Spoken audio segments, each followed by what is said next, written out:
विधि 8वीं श्वास विधि। आत्यंतिक भक्ति पूर्वक श्वास के 2 संधि स्थलों पर केंद्रित होकर ज्ञाता को जान लो। इन विधियों के बीच भेद जरा जरा से है, तो भी तुम्हारे लिए वे भेद बहुत हो सकते हैं। एक अकेला शब्द बहुत फर्क पैदा करता है। आत्यंतिक भक्ति पूर्वक श्वास के 2 संधि स्थलों पर केंद्रित होकर भीतर आने वाली श्वास का एक संधि स्थल है जहां वो मुड़ती है। इन 2 संधि स्थलों की चर्चा हम कर चुके हैं। साथ ही यहां जरा सा भेद किया गया है। हालांकि ये भेद विधि में तो जरा सा ही है, लेकिन साधक के लिए बड़ा भेद हो सकता है। केवल एक शर्त जोड़ दी गई है, आत्यंतिक भक्ति पूर्वक, और पूरी विधि बदल गई। इसके प्रथम रूप में भक्ति का सवाल नहीं था, वह मात्र वैज्ञानिक विधि थी। तुम प्रयोग करो और वह काम करेगी।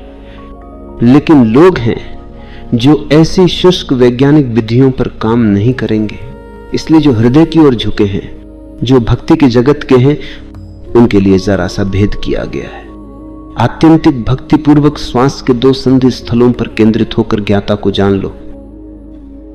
अगर तुम वैज्ञानिक रुझान के नहीं, अगर तुम्हारा मन वैज्ञानिक नहीं है, तो तुम इस विधि को प्रयोग में लाओ।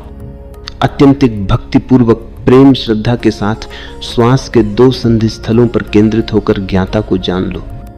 यह कैसे संभव होगा? भक्ति तो किसी के प्रति होती है, चाहे वे कृष्ण हो या क्राइस्ट,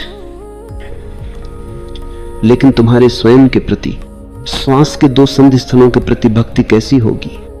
यह तत्व तो गैर भक्ति वाला है, लेकिन व्यक्ति व्यक्ति पर निर्भर है।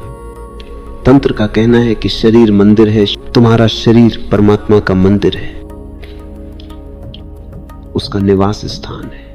इसलिए इसे मात्र अपना शरीर या एक वस्तु न मानो। यह पवित्र है, धार्मिक है। जब तुम एक श्वास भीतर ले रहे हो, तब तुम ही श्वास नहीं ले रहे हो, तुम्हारे भीतर परमात्मा भी श्वास ले रहा है। तुम चलते फिरते हो, इसे इस तरह देखो, तुम नहीं, स्वयं परमात्मा तुम में चल रहा है।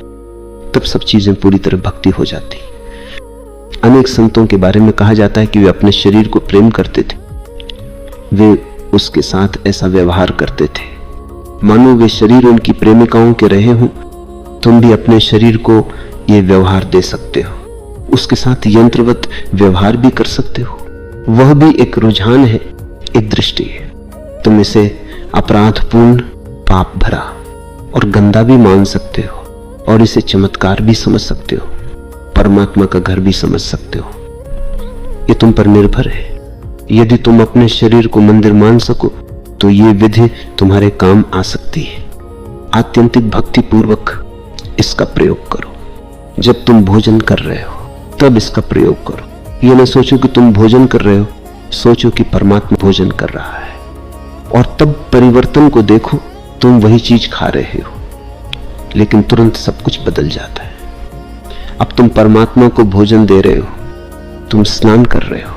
कितना मामूली सा काम है, लेकिन दृष्टि बदल दो। अनुभव करो कि तुम अपने में परमात्मा को स्नान करा रहे हो। तब ये विधि आसान होगी। आत्यंतिक भक्ति पूर्वक श्वास के 2 संधि स्थलों पर केंद्रित होकर ज्ञाता को जान लो।